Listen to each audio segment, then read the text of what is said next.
So the naturalistic fallacy is generally understood to be the mistake of assuming that just because something is natural, then it is automatically good. I responded to a recent post you made where you were talking about wild, like replicating the wild as kind of like a gold standard. Which wild are we replicating, right? Are we talking about the wild that lives immediately adjacent to a village?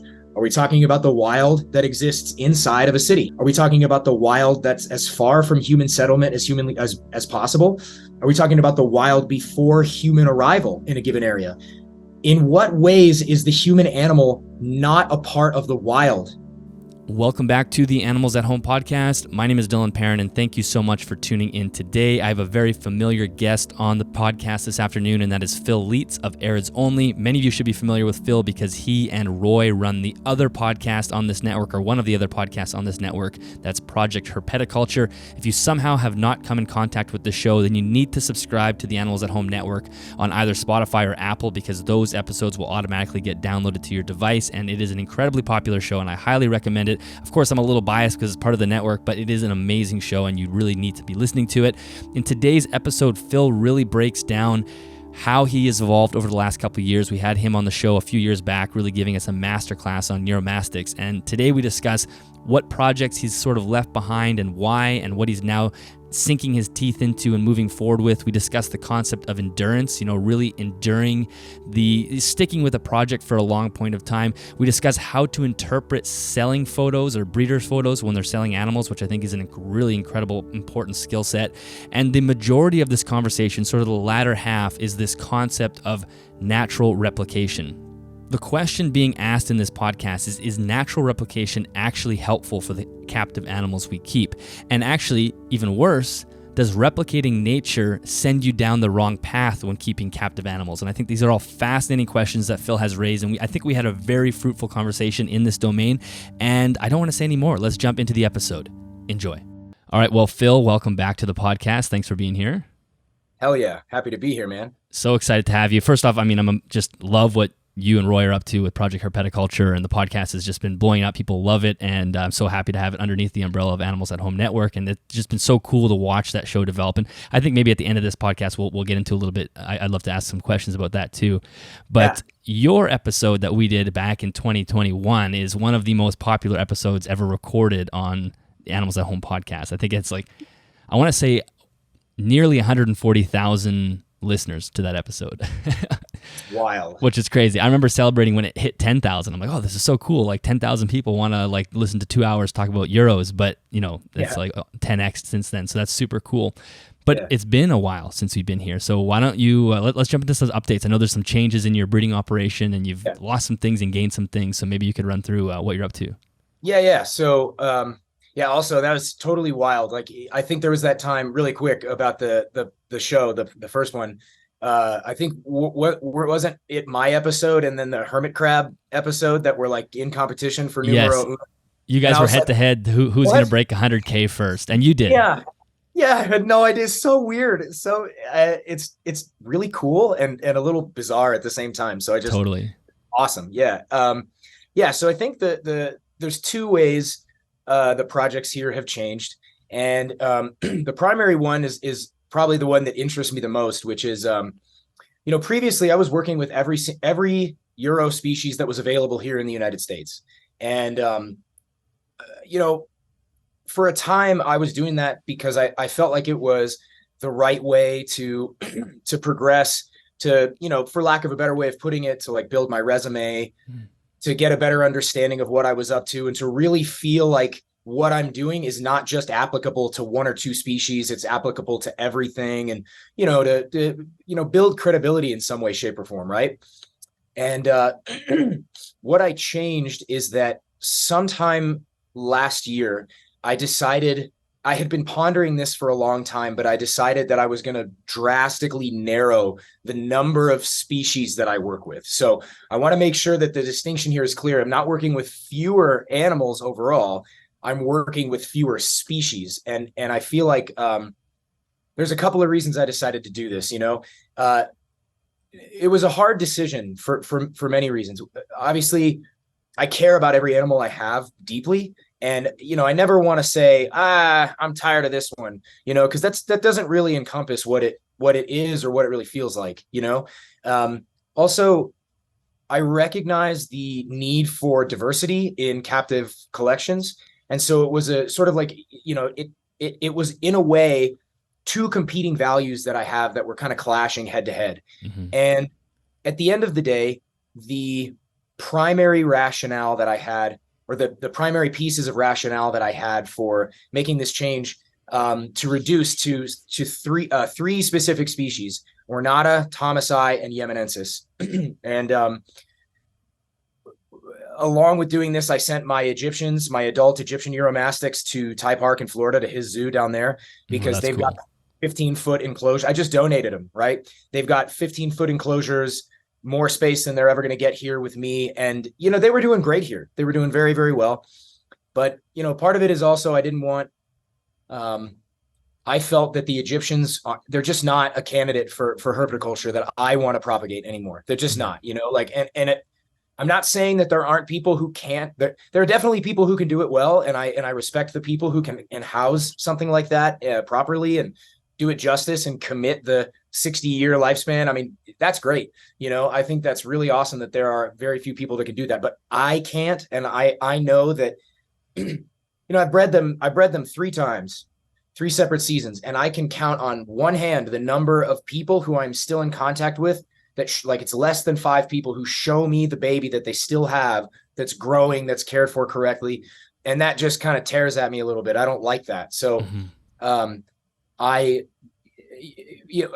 that's a slight tangent, but the reason I decided to make a commitment to those 3 species in particular is because I realized that at some point, in order to carry a particular species forward in herpetoculture here in the United States, I would really need to focus in a way that you can't unless you really are dedicating the majority of your time, space, commitment, and attention to just a small number of species, right? There's a reason we don't see, and I'm not saying this is good or bad necessarily, right? But there's a reason that you really only have one species, for the most part, one predominant species of bearded dragon, leopard gecko, crested gecko, corn snake. I mean, yeah, there's people who focus on some other small stuff, and some people breed Pagona Henry Lawsoni, and some people have Barbata, and that's awesome. And I want that. And I think that will always be the case with Uromastyx. But in terms of broad dedication, I had to, it seemed so obvious the more time went along. It's like Ornata need all my attention. I need the base number of animals to have a sufficient genetic collection to really carry that forward, sort of indefinitely and into the future. So is that the main thing that you get from having less species but more animals in those species? Is that the main thing, you're able to have a larger genetic pot? I think it's probably the most important in the short term, even though it's like a long-term goal. But I think the primary thing is, it's one thing if you breed one pair of lizards for 5 years. That's great. You learn a lot about those 2 lizards. You know, I have one pair of Pilbara rock monitors. If I breed them, I don't know that much about Pilbara rock monitors. I know about these 2 monitors very well. If I've got 100 ornate Uromastyx and every single one of them reproduces for 20 years, I know a lot more about ornate Uromastyx specifically, not just those 2 animals, right? And something that I've been realizing because even though I've been keeping lots of Euro species, Thomasi and Ornata are the 2 I've bred the most often. And Thomasi specifically, I've been breeding, that was the first species I ever bred. Ornates were the second. And so they were the 2 I've produced the most of. And I have F3, F4 of each. Next year I'll have F5 Uromastyx Ornata, which is pretty wild here. But with that in mind, what I'm realizing is that the longer your time horizons, the more things come up that you would never have expected. You could talk to any other person who's been producing any of the other major and popular species that we have in herpetoculture in the United States or really anywhere, and they'll tell you there are certain things that don't come onto your radar until 5, 10, 15, 20 years into breeding that same species. and none of that is going to be elucidated to you until you get there, you Right. know. And so there's certain, whether that's health considerations, things that animals inherit long term, from one line or another, that you're never going to know until you've done it, until that's the 10th instantiation of that specific line of Uromastyx, right? And I actually have something to say about line in just a minute, but that's really, really important. And I think that, if we talk about uplifting and raising up the baseline standard of care, this is one way for me to do that much more broadly. If I've got 20 different species and I'm divided between 2 or 3 pairs of each of those species, I'm not necessarily going to be able to get a lot out of that, right? I mean, I'm going to get a lot. There's a lot of information to be garnered. But if I've been breeding Uromastyx, Thomasi, and Yemenensis specifically for 40 years, I'm going to have a lot more information to share with more people who keep more of those specific animals to help make their lives better in a way that you can't when you're too split up. Does that make sense? Oh, totally. I mean, it's exponential almost too, because you're dealing with clutch after clutch after clutch, and each of those clutches is a huge amount of information, and yeah, you're not dividing yourself. Can you quickly remind me of how many species you kept before of Euros? I forget how many. Yeah, so I'd have to count this. So Ornata, Philbii, Thomasi, Yemenensis, Nigroventris, Dispar maliensis, Dispar, Dispar flavifasciata, Jayri, Princeps, Aegyptia, Ocellata. Oh man, I'm sure I'm forgetting something. So it's at least 12, 13, 14 species. At least 12. Yeah. At least 12. I'm sure there were others that for some reason, I'm just forgetting in the moment, but it's like there's something else here too, which is, we have all these conversations around ethics, and for a lot of people, the thought about ethics stops at how they keep their animal, right? But when you're a breeder and you're doing it as a business, you have other ethical concerns to consider, right? So for example, Uromastyx dispar and Uromastyx dispar maliensis, 2 incredible species of Euros, very, very closely related, very, very similar looking, right? There's an ethical consideration to be made when you say, I'm going to propagate 2 super similar looking types of Uromastyx that are only distinguishable by Uromastyx nerds. What kind of a market is there going to be for those animals? And if there's not a market there, then they are very likely to have a not great life, or at least there's a chance anyway that they might not have a great life, because you just might not have enough people really doing them justice. Whereas, and then there's other things too.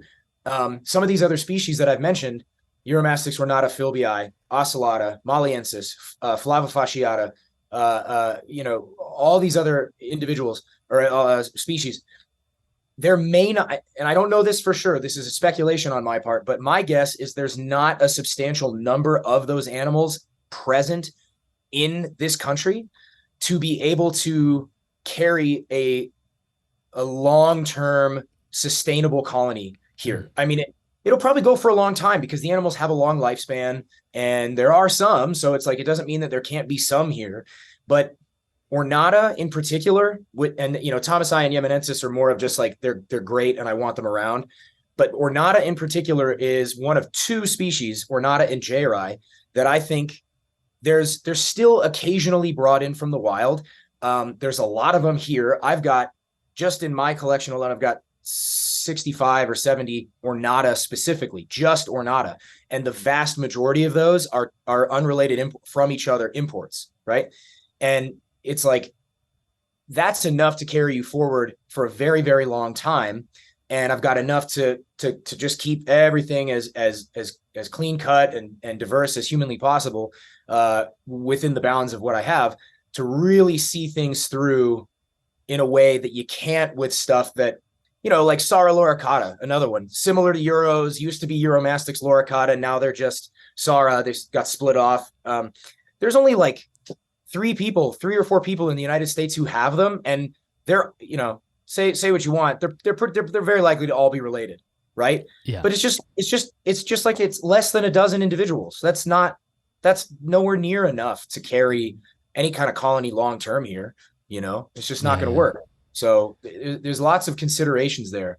But yeah, can you expand on that concept of endurance? Because I think this is really is what you're describing here in endurance and herpetoculture, especially as a breeder. So I'll let you run with that. Yeah, yeah.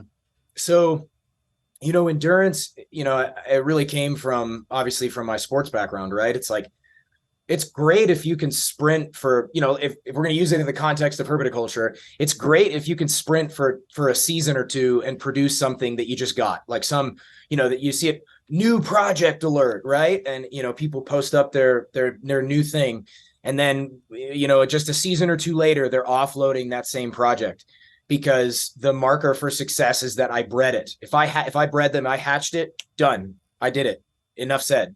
And look, I've been guilty of the same thing. I've done that before, and I'm not saying I'm not necessarily trying to pass judgment on the choice to move on from a project. I think that's okay, but I really think that endurance makes a huge difference in all the metrics that we really want to talk about. Whether it's like understanding if you really are caring for your animal properly, you might not know until it's nearly geriatric. If you're caring for a bearded dragon, you might not see a problem that was a result of the way you cared for the thing until it's 8, 9, 10 years old. Mm-hmm. And then it may be nearing the upper end of its lifespan, up in that 15-year range, right?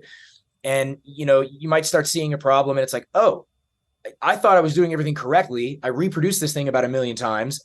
And it's like 13 years old and it's starting to get this issue that I didn't know was the result of something I did for the first 10 years of its life, right? So that kind of endurance, it will reveal things to you that short-term thinking won't. In terms of being a breeder, endurance really matters because people respond to the whims of the market. They'll get into something because it's hot right now, and then they breed it a couple of times, enough to barely recoup the cost of what they invested in the initial animal, or maybe they make a small profit off of it. And then the market tanks a little bit and they're like, screw it, I can't do it anymore. And that's, okay. Again, I try to be understanding and, I'll be here for it to a certain extent, but, a buddy of mine, Nicholas Alexander, he's another Euro breeder here in the US. He's doing a great job.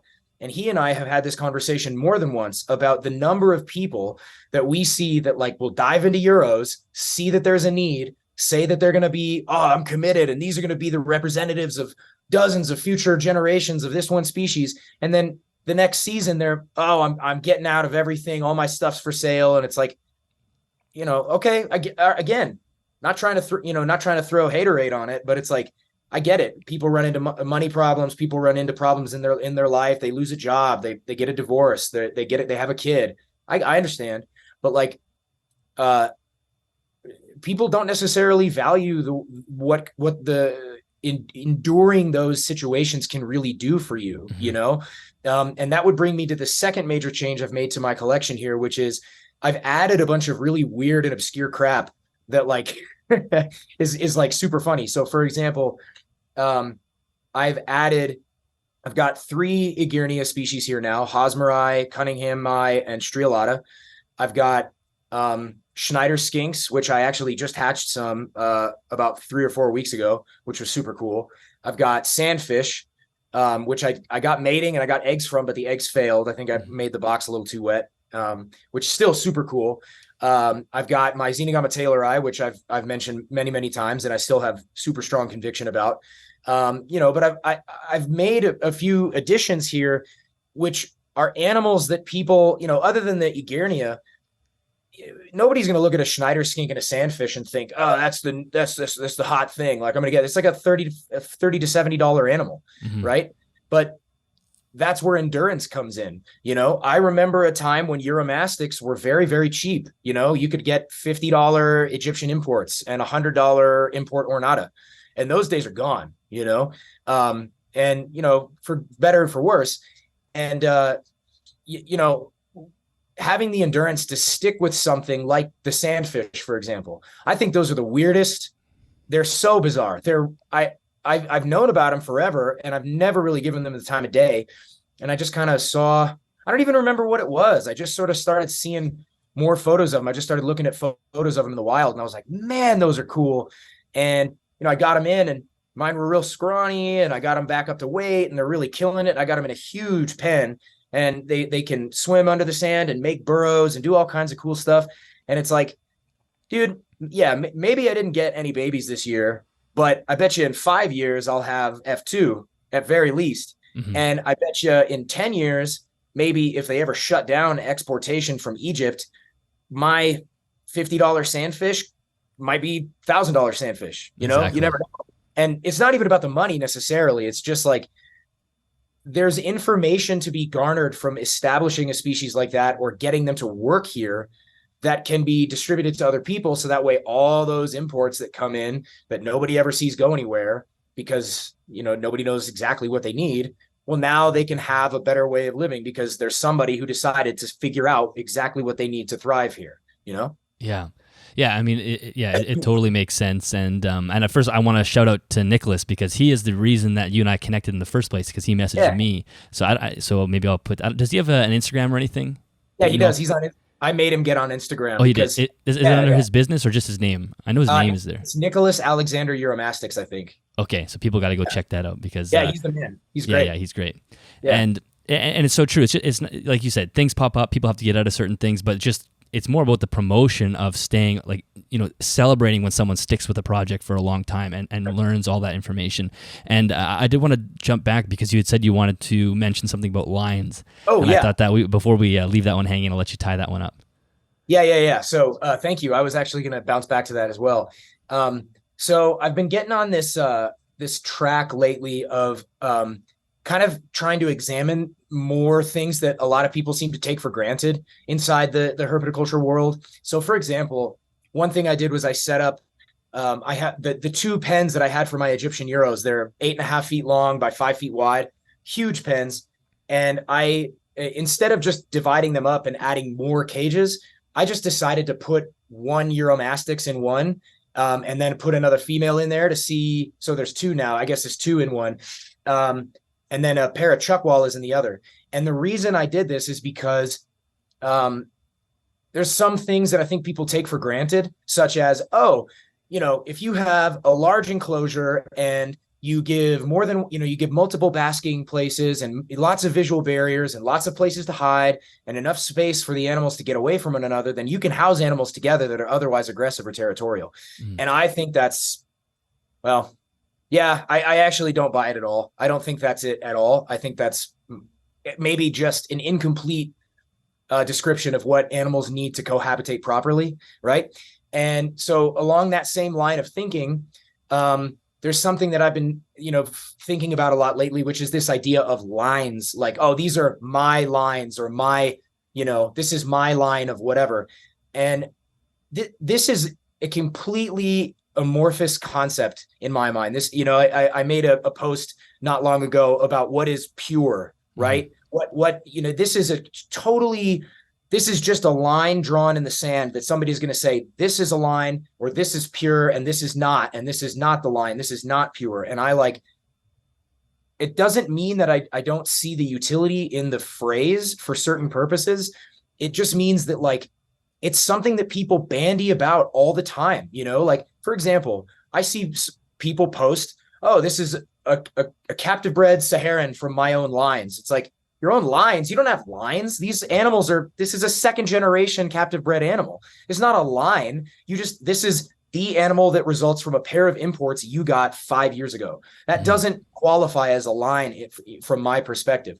Now, maybe in 20 years, when you've got 10th generation representatives of a very, very distinct population of one species that you've never crossed out to any other animal, it's just like this one contained group, then okay, maybe we'll call it a line, and maybe they have a something of a distinct look that separates them in some way from the other representatives of that same species, but it's not a line. I feel like there's a lot of terminology and nomenclature that we use in herpetoculture that is just, not only is it just borrowed ad hoc from any other kind of captive propagation of animal, but it's just undefined. There's no governing body like an AKC or whatever. And I'm not suggesting there should be. That's just to be clear. That's not what I'm getting at. I'm just saying like, I really want to encourage people to think way more critically and way more granularly about exactly what they're doing and why. And the more of those concepts you have in your head around, why am I saying it this way? Why am I making this claim? Why, why do I feel the need to advertise things in this particular way? What do I really want to call success? What does endurance mean in this context? The more we all emphasize investigation into those particular metrics, I think it's just going to make us all better, And it's not to, again, I just want to be clear. It's not necessarily to criticize or disparage anybody who does that. It's just a challenge, I guess. I just challenge people to like think about it more. That's all. Yeah. I mean, because I could also conceive a world in 15 years where your Ornata are a line that people Sure. strive to go by, right? Because like Sure. Phil bred them, he's been working with them for 15 years, and but I think maybe you're right. Maybe it's not a specific genetic line. It's just that it's more of like appreciating that endurance, knowing that this is someone who's stuck with these animals for so long, and that I feel comfortable buying from somebody who's done that. Whether or not it's a specific genetic thing, it maybe not. It's more so just the experience that you're buying from. Right. Well, yes, I'm right there with you. And I don't, maybe in 15, 20 years, I'll be saying, Arids Only line. I mean, I probably won't be because it's just not my stuff. I mean, who knows? Maybe I'll change by then. I don't know. My mind changes all the time on stuff. So it's possible, but like, it's just a hard one for me to distinguish. I mean, maybe if I can say, all right, I've got this one sort of progenitor ancestor female that came in as an import that I got her 15 years ago from today. And in 15 years, these are third, fourth, fifth generation from her. Okay, that's her line of females, right? But like, why is it her line and not the line of her daughter or the line of the grandmother on the opposite end of the gene pool? Why is it not the male's line? I mean, I'm drawing a line at that one, and so that this was like the rationale behind my post on sort of purity, right? It's like we talk about dogs, right? And this is just a rudimentary example because my dog's right here. She's a golden retriever. That's a wolf, dude. She's 98.7% similar genetically to a wolf. Mm-hmm. She'll breed with a wolf, and there's golden retrievers didn't like originate somewhere as they just popped up somewhere as like this independent thing. They're a mix of lots of other animals that we just bred. And now we're making a distinction that says this is a purebred golden retriever.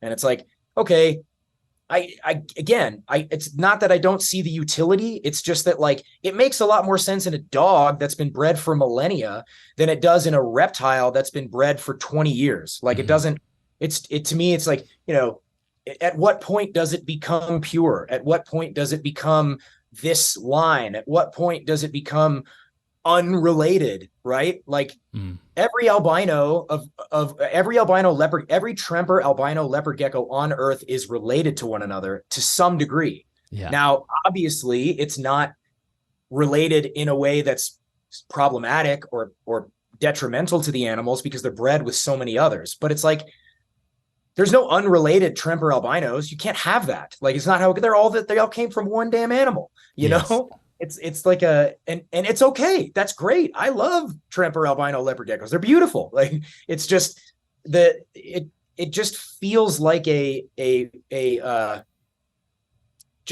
just feels like man, I feel like I'm going to make some people angry, but it's like a naive way of using terminology, I guess. And I've done it too, man. I'm sure that right now there's terminology I use in a naive way that I'm not aware of. So I'm not trying to like hammer anybody for it. Does that make sense? Oh, yeah, totally. And I mean, I think with the dogs is an interesting example because of how malleable they've been. Oh, my light turned off. One second. I guess I set the timer by accident. How malleable they've been and how bred they have been over time. And I think the sense of purity in a golden retriever comes from the sense that if you breed two purebred golden retrievers, you will only get golden retrievers. Like, you're not going to get anything that looks like a wolf or anything that looks like another breed, because those genetics are so locked in. And I think that's how you would define a purebred dog, is that no matter what you do, as long as you're breeding another purebred dog, you're not going to pop up anything weird. But like you said, in reptiles, there isn't that malleability. Like, you're just basically going to get more Euros and they're all going to look similar. And also, but there's like another angle to that too, right? So are you familiar with those cows that get loose in places like Australia, or the pigs that get loose here in the United States? They're pig, they go feral, right? Yeah, they go feral, right? When those animals go feral, they go through morphological change, and you know, like cows in Australia get these big wattles and like these huge humps on their back, and the pigs here in the United States grow all this hair that the domestic pigs don't grow, and all this other stuff. It's like, well, but if you kept breeding those pigs and they hadn't gotten out and gotten feral, you just keep getting the same looking pigs. You'd say, you know, whatever. If you put golden retrievers out in the bush and let them rip for, you know, a couple of years, you're going to get puppies that don't look like the golden retrievers. I mean, I would imagine so. I don't really know. That's a totally specious claim. I actually have no evidence to back that up, but I would imagine that you might see something different about a golden retriever that had to fend for itself out in the wild as compared to a golden retriever that was bred in Evergreen, Colorado somewhere in somebody's backyard, and they're breeding them to make pets. And so it's like, even that, it's like, what, you know, I have other things about species that it's like, but that's probably, I don't think I have my thoughts fleshed out about that particular topic enough to talk about them, but still interesting though, I think. Yeah. Well, yeah, it's a very fascinating topic. I want to, you had mentioned the large enclosures for, you're trying some experiments. I think you also tried a larger enclosure for, was it a clutch of Xenogama in a large? Two clutches actually. Yeah. So what's that? Yeah, so I have so there's two clutches of Xenogama, one of 6, one of 4, and I have a lot of the small tubs that I use for rearing my babies are occupied with Uromastyx right now, because it's like the peak of the babies are all growing up like crazy here. It's nuts. And as you know from our Uromastyx specific episode, baby Uromastyx are notoriously feisty with one another, right? So I have to end up splitting a lot of stuff out. Well, I had a couple of extra pens out in my large room that were totally unoccupied. So I was like, all right, like at least until the beginning of 2024, why don't I just put these, see what happens when I put a couple clutches of Xenogama in one of these huge enclosures.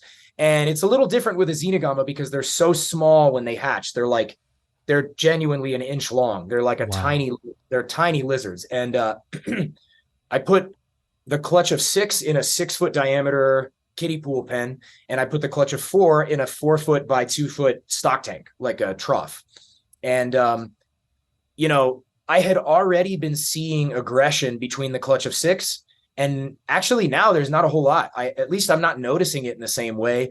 There's a lot more places, and those animals are tiny, so that's the equivalent of putting a Uromastyx in like a 15-foot pen. You know what I mean? It's like it's a huge space for such a tiny lizard.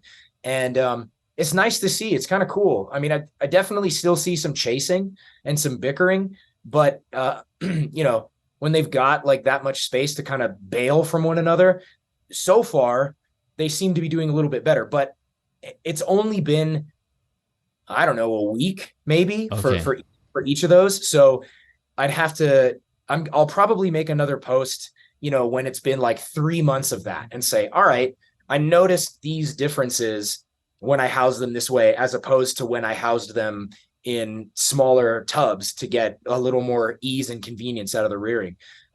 It's pretty fun. I mean, it's definitely a lot more fun to feed them, you know, because they will just rip around that 6-foot pool chasing a fast cricket or like a really fast like roach or something like that. Oh man, it's hilarious. And seeing there's 2 obvious males in the clutch of 6, and seeing them both, because I've got 2 basking areas that are about 1.5 feet from one another, and to see them both on the basking areas and like both of them doing little posturing at each other, it's hysterically funny. And I guess as they mature, it probably will blow up. I'm sure. Yes. But for now, it works. Yeah, well, thankfully I got a guy coming by on Sunday to pick up one of the males, so that's okay. Okay. But that's, yeah, it's really fun, and I like to try to do that when I can. Like, so another thing I'm going to do this year is I've done this before in the past, but in separate circumstances. I have a clutch of granite chuckwallas that's going to hatch here in probably 2 weeks. And I've done this before with redbacks, but I'm just going to put the babies in the 8.5 foot pen with the adults. I'm just going to throw them in there. Like as soon as they hatch, I'm just going to let them in there. I'm not even going to feed them the poop that I would normally feed to baby Euros and Chucks, because it's going to be in the cage. They're going to find it. They're going to eat it, because I don't find it all. You know what I mean? And I'm sure they're going to eat it. And when I did it with my redback Chucks, I actually reared the babies for like 3 or 4 weeks before I put them in with the adult animals. And they were great. They did fine. They all got along really well. And, you find Chucks hanging out together in the wild anyway, in groups like that. But when I did it with the redbacks, it was in like a 4x3 foot pen. Now it's going to be fun to do it with the granites and see, the 2 adults and then 9 little babies ripping around in an 8.5x5 foot pen. That's going to be cool. Yeah. And I have it set where there are these 2 huge piles of rocks on either side. So on one pile is like the basking zone, and on the other side, it's just like a pile of rocks that is only lit by the UV and an LED light.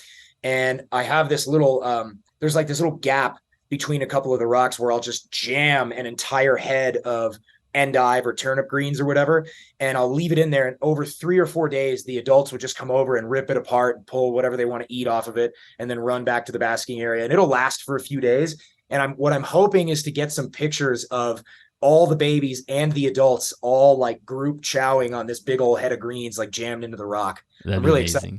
Yeah. That's cool. I mean, and I think this is one thing that maybe social media has sort of destroyed, is the spirit of experimenting and doing it in a safe and responsible way. So you're not, putting the animals like, oh, I want to see if they survive on my shingles on the roof, but you're actually doing something that's like, responsible and reasonable, but allows us to learn and learn new things about these animals. And I think social media destroys that, because if you post an experiment up, you could get, lambasted for just, suggesting doing something slightly different than the norm or what's suggested by the quote unquote internet experts.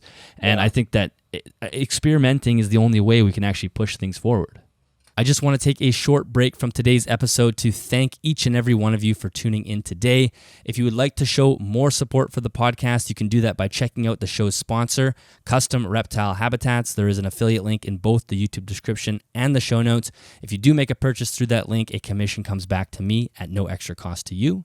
The other way you can show support to the podcast is through the Patreon account. For as little as 75 cents per episode, you will automatically be added to the Discord server so you can communicate and chat with other like-minded keepers. If you do bump yourself up to the $5 a month tier, you'll have early access to the episodes and the opportunity to submit questions to upcoming guests. Again, I am so grateful for each and every one of you. This podcast is a lot of work and costs me a lot of money each month to run, and any support coming from your end is greatly appreciated. Back to the episode.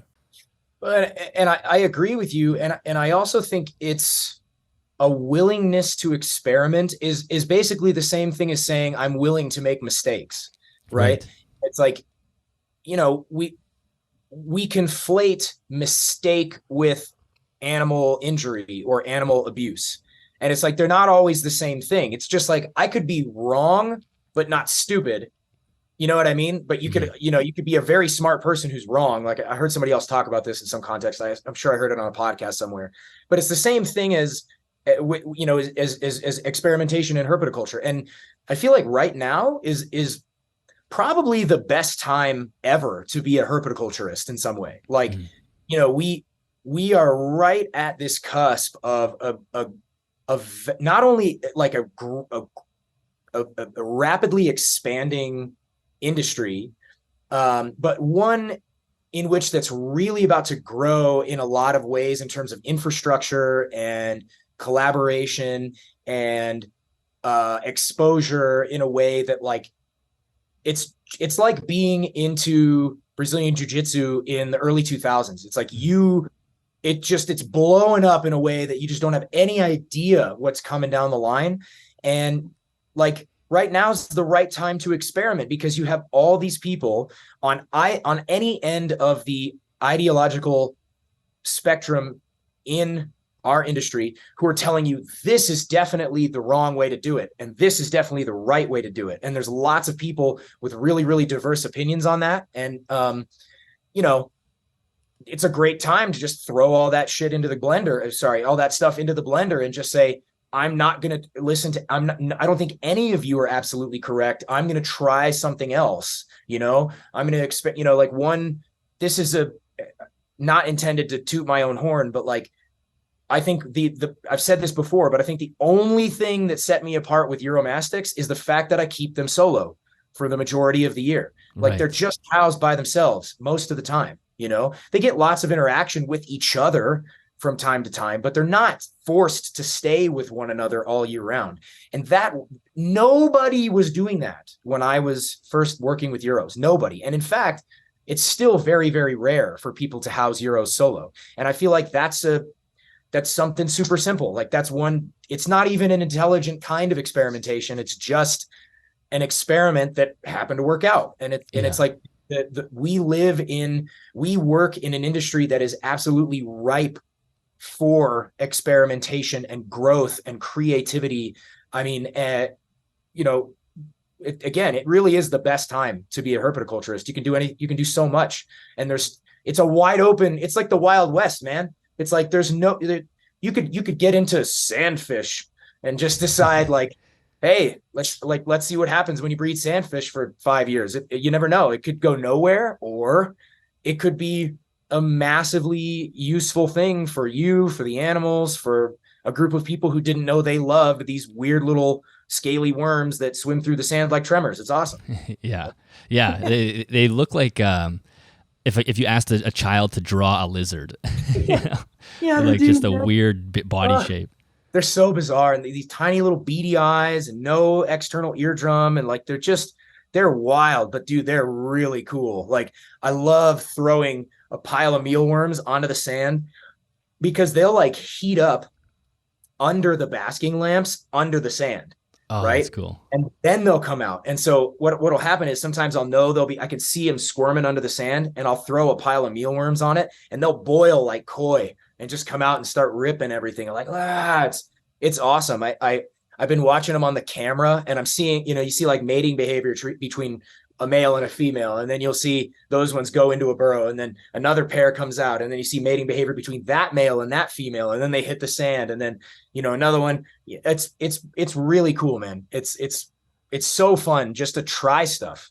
Yeah, and that's the thing. Yeah, just don't put the limits on yourself or the borders. You can just try different things, and like you said, it is the same as making mistakes. And I saw you make a post about, I think it was Thomasi, that you're focusing on them, but you had mentioned in the post or implied that there was mistakes in the past, and that it's taking you 4 or 5 years to kind of resurrect or fix whatever those were. So can you talk about what mistakes you made? Oh yeah, hell yeah, sure, yeah, absolutely. That's a great question. So as I mentioned before, Thomasi were the first Euro species that I ever bred, and they, in a lot of ways, were the impetus to actually like take my efforts kind of to the next level in terms of operation and scale and stuff like that, right? And so one of the primary mistakes that I made was just not keeping enough animals back for myself, not keeping any holdbacks. There were 5 years, the first 5 years or so, I just didn't keep any holdbacks, because I would, it would hatch one clutch of 10 every year, and I would sell 8 or 9 of them, and then have 1 or 2 that I say, okay, I'm going to keep this. This is a holdback. And then I'd need money, because hadn't had that part of my life figured out yet, and I would need money. And so I would sell the animal. And then, there were a couple of times where, and this all kind of culminated with one primary loss of the very first breeding female that I ever had. She died at like 13 or 14. And I never had any of her daughters that I kept back for breeding, right, for the future. I have lots of other Thomasi now and stuff, but I never kept any of hers. And that's just like just a great disappointment that I have in my own efforts. And, with Euros, it's not that simple. Thomasi in particular, like, it's not like you can just go buy another one somewhere. They're really hard to come by, and especially females. And then, Thomasi take 3-4 years at minimum to reach sexual maturity in a healthy and viable way. And so if you wait 4 or 5 years to even keep a holdback, you have to wait 3 to 5 more years after that before you can even breed that animal, that one that you kept back. So it's like one misstep is a longer recovery road than just keeping one. Just keep one. No big deal. It's just one animal. You need to make money? Go, go donate blood or some crap. I don't know, like something else, and it is kind of tough because, and I say this about making mistakes. I mean, that's like one great example of a mistake that I made with those animals is I didn't pay enough attention. I didn't plan long term and think about endurance with that species in time to retain representatives of that animal and her genetics into the future. And it's okay. Like I think most mistakes are pretty recoverable, like it's a shorter list of mistakes that are going to be like, ooh, wow, like that was a big one. I really shouldn't have done that. It's going to be, that's a short list. There's a lot of other mistakes that are in the interim that are like, okay, it's not that big of a deal, right? Like you mess up your quarantine process once and you have a pathogen sweep through your animals. Okay. Pain in the ass. Yeah. Huge pain in the ass, but it's not the end of the world. Like you go to take them to the vet, get medicine. Yeah. It's okay.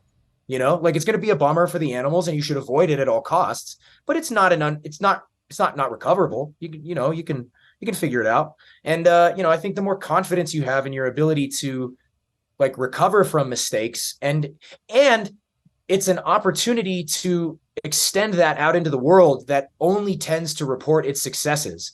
And you can say, Hey, I messed up, and it's okay if you mess up. That's all right. It happens. We're here for each other. It all happens. Everybody's done it. Anybody who tries to tell you, stand on their little high horse and say, well, I have never done that. I would have just given them a water bowl. It's like, well, it happens. Like some animals don't drink from a water bowl. Like it's just not going to happen. What's the big deal? Like you mean you've never messed up? Like, oh, okay. You continue to tell me about all the things that are perfect in your life. Let's hear it. Like, yeah. Yeah. It's so true. Like those little mistakes you learn a lot from. And I think that's just great advice for anybody who wants to seriously get into breeding. And I think that is one of, and this is a critique I have of herpetoculture always, is that, and we kind of already alluded to it, was this sort of revolving door breeding type thing where people just get into breeding. Like I see a lot of people who get into keeping reptiles with the intention to breed right off the bat, which is, it's a really fast thing. Like I was thinking the other day, I have these two tarantulas behind me, and I was just thinking, how crazy would it be if I bought my first tarantula with an intention to breed? Like there's just so much information that I don't have that it would just be, but that happens in the reptile world. So I think that to if somebody is so serious and they think that they really want to do this, establishing that concept of endurance and then using that tip that you just said, maybe sacrifice some profit those first few years to hold back animals and to create like a stable of animals that you can work with over a longevity, a long length of time to allow yourself to build up this project. Yeah. And you know what?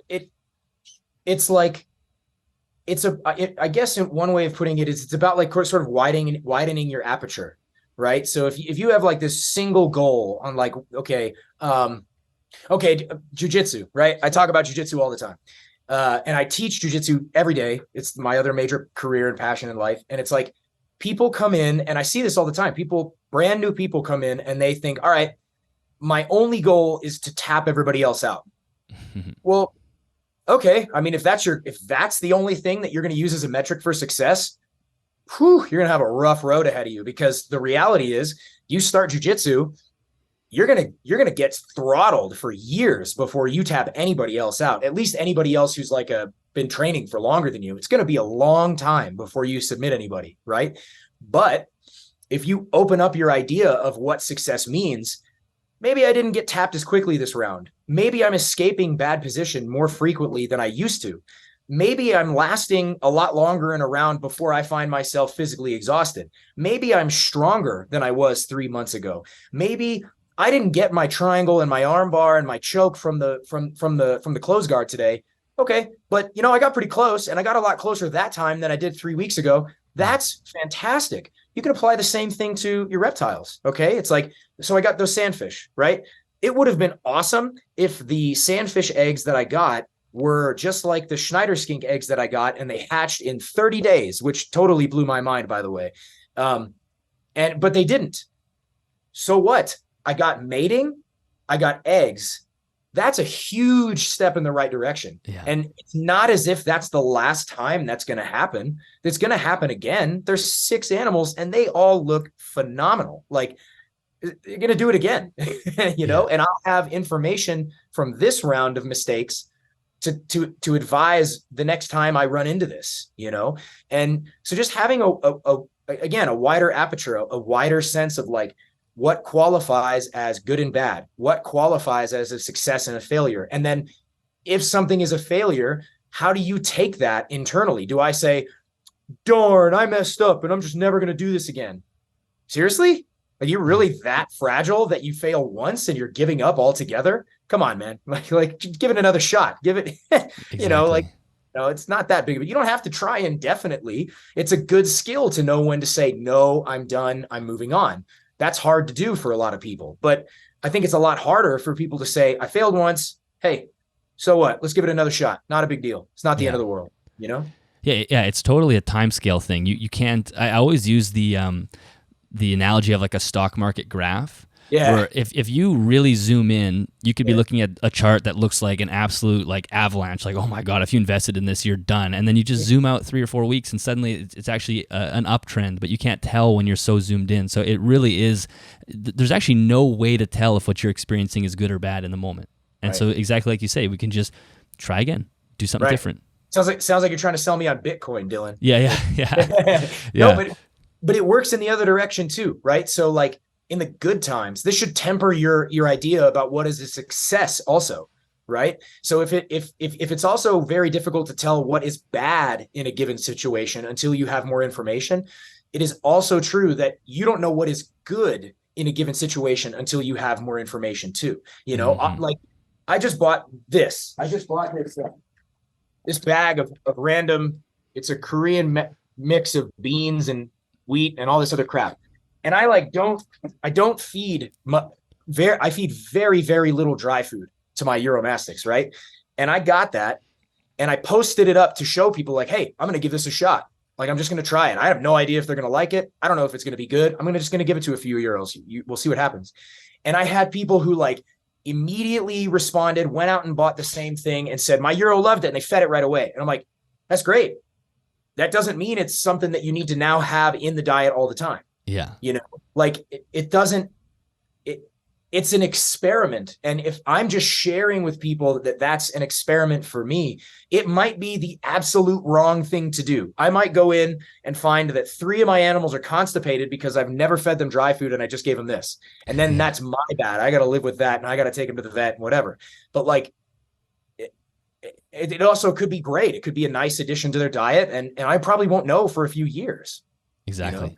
Yeah. So it's just about using the information that's in front of you and just moving forward and not being so, not having those grooves dug so deep that you're only able to do the same thing over and over. You have to have some flexibility there.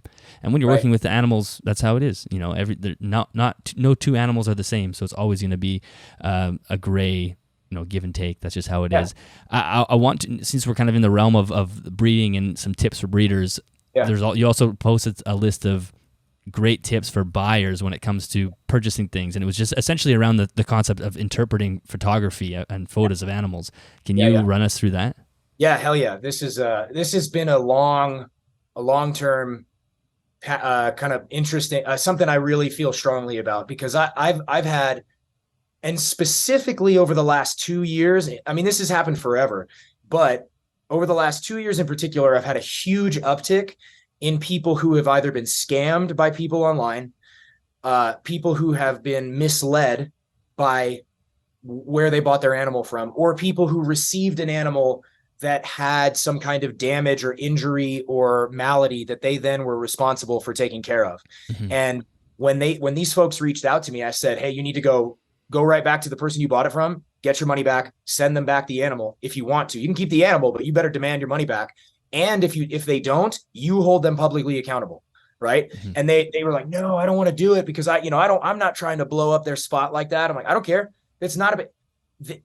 You are giving them a level of courtesy that they didn't give you. They misled you and sold you something you didn't expect. And you're giving them the courtesy of not blowing up their spot. Hell no. Like, stand up for yourself. That's so messed up. That's wrong. You shouldn't do it. It's happened to me. This happened years ago before I ever bred a single Uromastyx. I would buy an animal and it had this mouth fungus, and the dude didn't tell me. And I'm like, wait a minute, I'm just supposed to be cool with this? Oh, you just take it to the vet and medicate it. Hell no. No way, dude. You medicate it. This is your bad, man. They're not buying a bill from you, you know?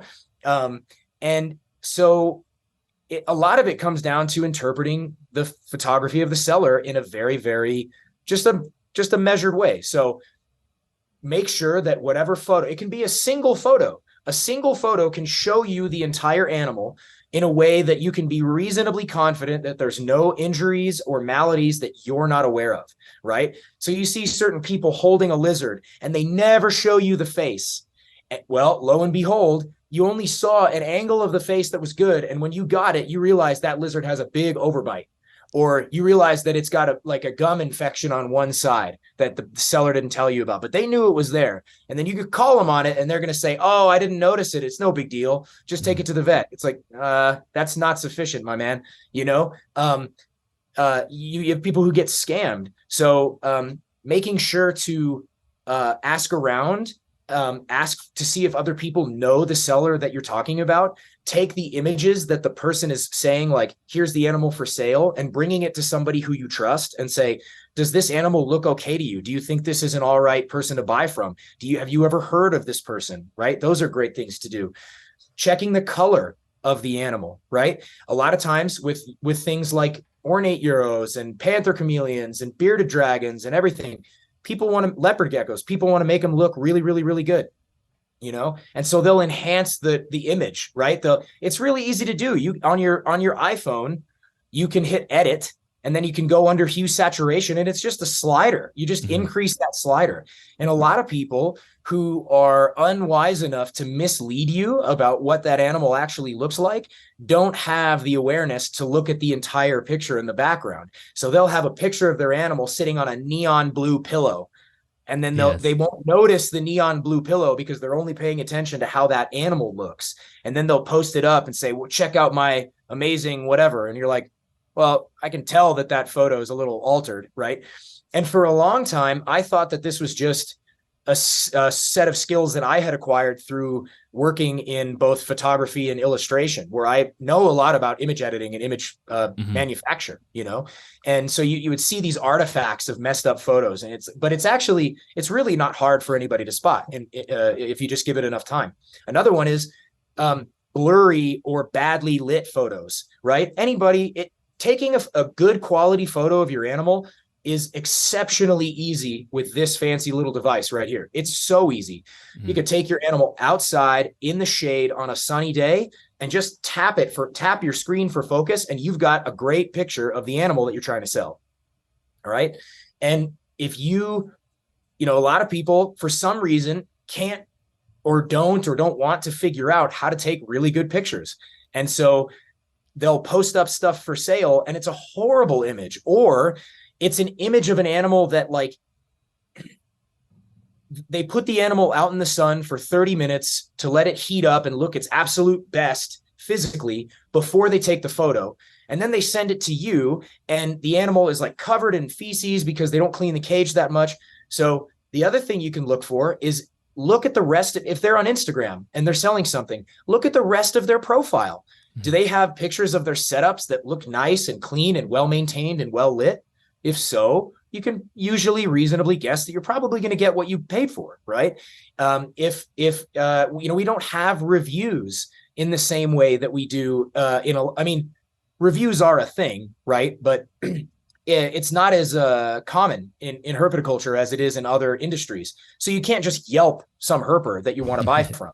Yeah. That's why it's really, really important to maintain relationships with other people and ask around. That's totally fine. Like, nobody's going to be, if you go asking around and say, hey, I want to know about this Arids Only guy. Is he any good? Yeah. Why would I ever take offense to that? That's a great thing to do. Absolutely. Protect yourself. It's not, and it's also not wrong in most situations to ask for more images. If it's a specific animal that somebody's selling, you can ask for more pictures of that animal. It's really not hard because we have a phone. Now, I don't always answer that same request, because if somebody buys like a baby ornate Uromastyx from me, I've got, I don't know, 150 of them here. I can't, I'm not even, I don't even know which one I'm selling to you yet. I'm going to pick it for you right before I ship, because then I'm making sure that you're getting, you know, you're more than likely to get the sex that you're looking for. I'm trying to find one that's extra friendly for you. You know, I'm going through them and making sure, like, well, this one has a bite on its leg, so I'm going to let that bite heal before I sell it, you know, that kind of thing. Right. So I don't always do it, but, you know, there's some other reasons for that. But in general, if I was selling, say, an old breeder, like a retired breeder, and you said, hey, could I get some more pictures of that thing? I'd be like, yeah, sure, let's do it. That's fine. I'll take you some more pictures. It doesn't take long. It's not hard. Mm-hmm. And so just having a few of those things in your back pocket, or at least in the back of your mind when you're shopping for an animal, that'll help a lot. Totally. You know, those are such great tips. And I mean, and even as a breeder, the concept of taking just nice, they don't have to be professional, but nice looking photos just makes you look more professional. You don't have to be this perfect, you know, real nice DSLR camera or whatever. It just, if your page looks like good quality images, people are going to trust you more than just like this random, like out of focus, different location every time type thing. Yep. And it's so funny. You know, I remember the days of like the old kingsnake.com classifieds and stuff like that. I mean, and I guess they're still around a little, but it's not the same, but you can go on fauna classifieds or you know, and see horrible photos. Just like, it's just like, dude, what were you thinking when you took this picture? Like, just what happened? Were you drinking while you took this photo? Like, come on, man, put it together. Like, it's not hard. And it's, we should all strive to deliver like the best possible, product, whether that's like, you know, I mean, I curate my Instagram pretty heavily. Like, and by curate, I don't mean that I pull bad stuff off of it. I just mean that, like, I'm trying to post things, like every single post is trying to be something that matters, that's going to give someone information, or that's going to help make this life better for all of us. Like, it boils my blood down to my core when somebody messages me and says, I just got this Uromastyx from somebody and it's got a big burn on the back, and I didn't know that when I bought it. The person showed me a picture that was a year older, you know, whatever it is. And that, I mean, my God, if you want reptiles to be more widely accepted, and you want the animal rights groups to not frown on us and not combat with us so much, then okay, that doesn't mean you just ask them to chill out. That also means that it's incumbent upon you to do better. Just do a little better. It's not hard to do a little bit better every day. It's not that hard, you know? Yeah. It's funny what people think that they can get away with. It just, to me, I'm a conscientious enough. I would never do something like that, because I would just feel so bad doing it, like sending an animal that's mislabeled or something. But you know, it's unfortunately more common than it is. But that's just it. You know, you said it's amazing what people think they can get away with, but it's like they get away with it. That's the thing that's the part that really irks me, is it's like they get away with it because, oh, you're the one who made the choice of buying from an importer or a wholesaler.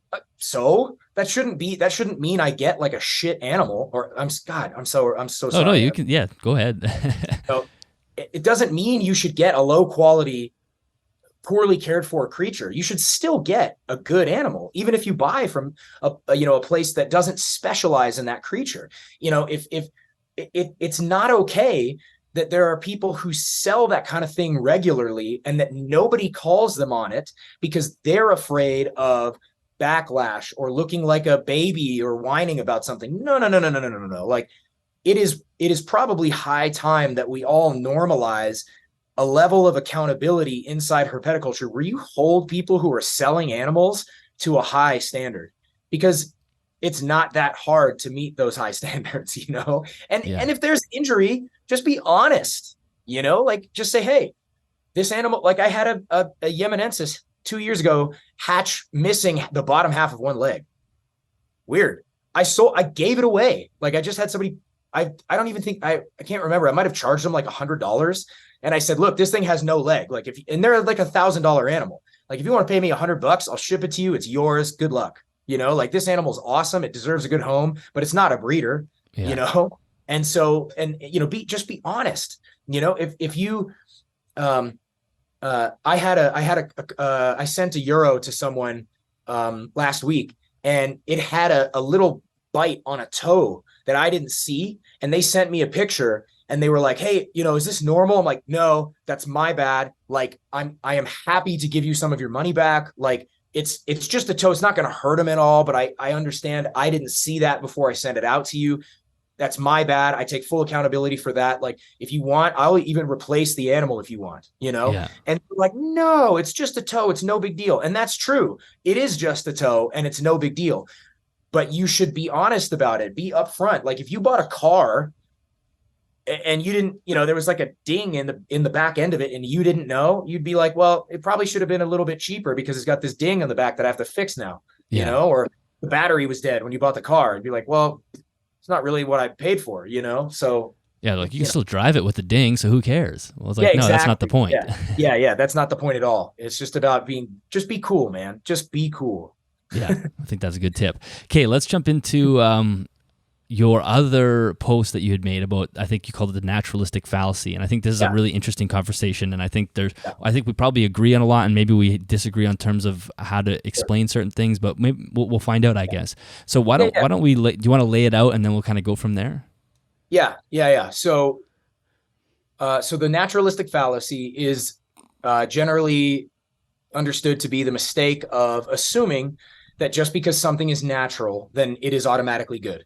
So, we hear this all the time. It's like, oh, well, it's natural. It evolved that way. It's like, well, newsflash. There's a lot of things that have evolutionary success value that are not good. Like that, just like murder. It's like, murdering your rivals is a great way to collect resources and monopolize stuff for yourself and improve your success. But it's not a good thing, right? So that's kind of like a crude example of what this looks like, but it takes a lot of other forms. And so for a little bit of backstory on our conversation with this, I responded to a recent post you made where you were talking about replicating the wild as the kind of like a gold standard, which again, I don't disagree with you. My concern around that particular conversation is, and I have it written down here, just because I wanted to make sure I had this kind of understood correctly. It's like, which wild are we replicating, right? Are we talking about the wild that lives immediately adjacent to a village? Are we talking about the wild that exists inside of a city? There's wild animals that live inside of a city. Are we talking about the wild in an abandoned town or home? Are we talking about the wild that's as far from human settlement as possible? Are we talking about the wild before human arrival in a given area? In what ways is the human animal not a part of the wild as is? I don't care if it's in a city. We're wild animals. We're not. I don't agree with the dichotomy that there are this wild versus human places in the world, and that because it puts us in direct opposition to the wild world. And because I'd be willing to bet that the wild, that obviously, like a coyote that lives in the middle of New York City is not the same thing as a coyote that lives on the plains of New Mexico or Colorado. It's a different thing altogether. And yet that's a wild animal. And you'd be hard pressed to tell me that one's better than the other, and that one isn't getting what it needs or isn't successful or doesn't have a full plate of resources at its disposal. It's a different thing. And so, I have a little bit, I was talking with Roy about this, my co-host, and, he put it best. I think that the root of my beef with this is that when most people talk about naturalistic setups and the wild is the pinnacle, they're making a statement about aesthetics, not about functionality. And this came up for me. So I was recently in Costa Rica for my honeymoon, and man, first of all, there was lots of stuff that I saw that was just awesome, and I was really happy to see, and whatever. It was really cool. There were plenty of things that I'll talk about at future times that I felt like I really learned a lot while I was there. But there was one thing in particular that stood out to me that I've been harping about for the last few weeks since we got back. I saw iguanas basking on barbed wire. Like, and not just on barbed wire because that happened to be what was there. Barbed wire that was attached. It was barbed wire that was a part of a fence that was running directly into a tree. And so the wire was directly next to a tree, a living tree, like a big branches, big leaves, totally comfortable bark and stuff to sit on. And this iguana chose to sit on barbed wire, and not a pile of barbed wire to where it was stable, 2 threads of barbed wire, and it was hanging on the barbed wire, just chilling and basking. Now, the thing that most people will say is the key here is that animal had the choice to sit on the barbed wire or to sit on the tree or to flee or to do whatever it wanted. That's right. But I don't see anybody putting barbed wire in their terrariums. And the reason I say that is not because you should, but because I think that the way we conceptualize choice and the way we think about why we give our animals what specific choices are still highly misinformed or incomplete at best. You know, we don't have the whole picture of what they do and don't need. Another example, Uromastyx. People constantly tout this idea that oxalates are horrible for Uromastyx and that you just shouldn't give it to them, and you can't feed kale because it's too high in oxalates. Well, I'll tell you what, if you want to do wild replication, I'll send you a PDF sent to me by one of our podcast guests, Nathan Carlos Rupley, great guy. He sent me a paper that outlined a plant that ornate Uromastyx in the wild were eating that's just sky high in oxalates, sky high, right? And that's an example of the naturalistic fallacy, right? Just because what they eat in the wild is sky high in oxalates doesn't mean that it's good, and doesn't mean that you should be feeding high oxalate foods. That said, it doesn't mean that you shouldn't ever give them food with oxalates. Nobody knows.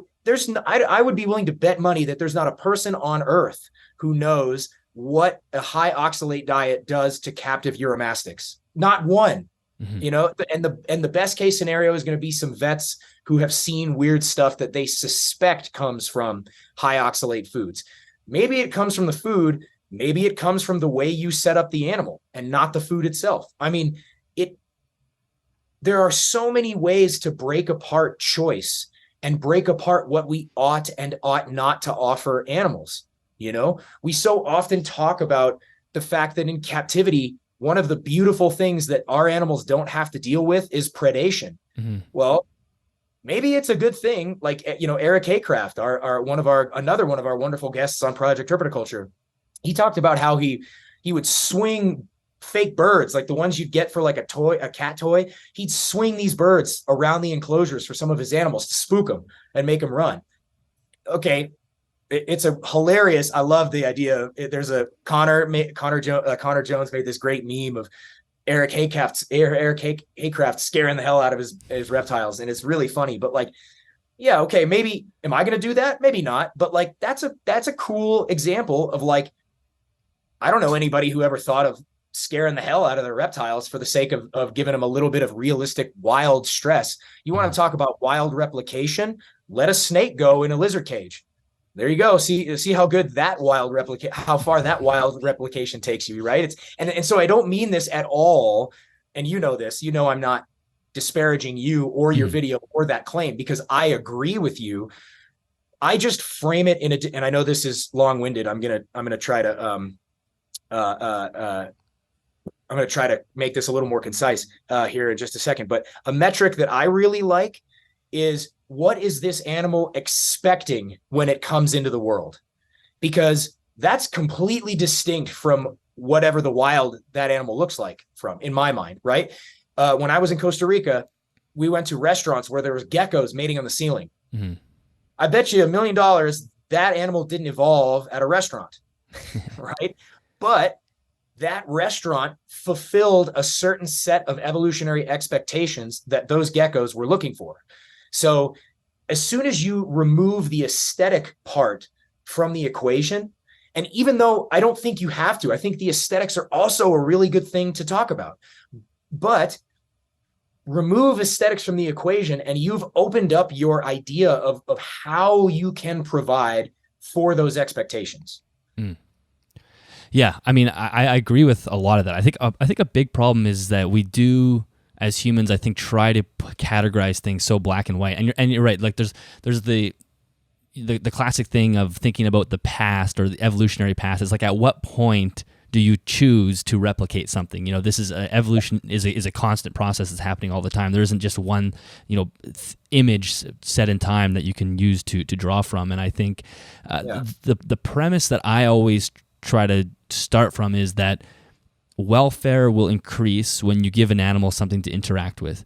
And so that and then that's a starting point. It's like, okay, you should give your animal something to interact with. And then the second question is, what should you give your animal to interact with? What type of item? So then the question after that is, well, you can look at your animal and determine the set of tools that it comes out of the box with. So that we can use the sandfish as a perfect example. That's a very unique animal that has this evolutionary morphology designed to swim around in sand dunes.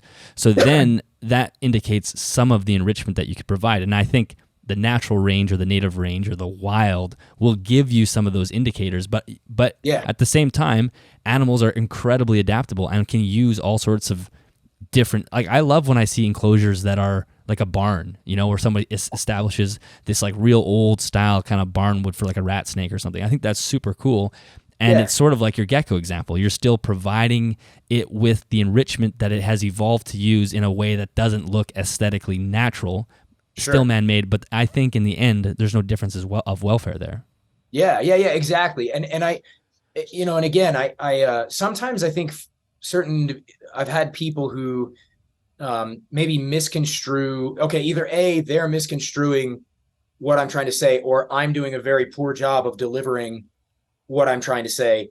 And they think that I'm saying that we shouldn't be considering the environment in which these animals evolved. And that's not what I'm saying at all. I mean, obviously I could never make that claim. That's not what I'm saying. And I just think that, like, you look at the cages that I have for my Uromastyx, they don't look like Israel or Yemen or Oman. They look like a crude mock-up of a part of Oman or Israel or Yemen where a village was, and there's a bunch of roofing tiles on the ground next to a rock pile, and like a tree that somebody planted that's not native, and like, you know what I'm saying? It's like it's not a perfect allegory for the wild. And I mean, there's all kinds of other things that happen here in my space that actually don't, like, were total accidents. Like, for example, Mariah of Reptiles just posted a video recently where she was talking about, should we be providing wind for our captive reptiles? And now, in fairness, I didn't watch the whole clip, but I just saw the title and I thought it was great. Well, I have a huge swamp cooler over my shop, and when I crank it on high vent, so it's not cooling anything, there's wind that sweeps through the whole shop. And I've been doing that for years, didn't even think that it would be something that would benefit the animals whatsoever, right? Not once. When it rains here, I have the doors open. There's some natural humidity that's coming in minus the direct moisture, which maybe kind of annoys me. But regardless, it's like the whole point is just to I think that if we're giving people this target of,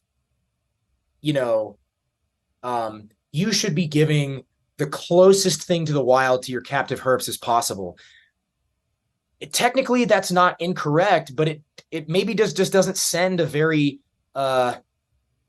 accessible message. It's like if you give your animal what it's expecting when it comes into the world, that might not look anything like the wild, but it's enough to make sure that animal's level of welfare is very, very high.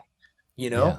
And I just think that I really think that this is important because we have a growing industry, and one in which we're going to have to balance an increase in popularity, which is going to purely result in, no matter what way you cut it, it doesn't matter how many times you tell people you should put your leopard gecko in a giant enclosure, which is great, you should, right? But no matter how many times you tell people that, you're still going to have more leopard geckos in more homes than ever before.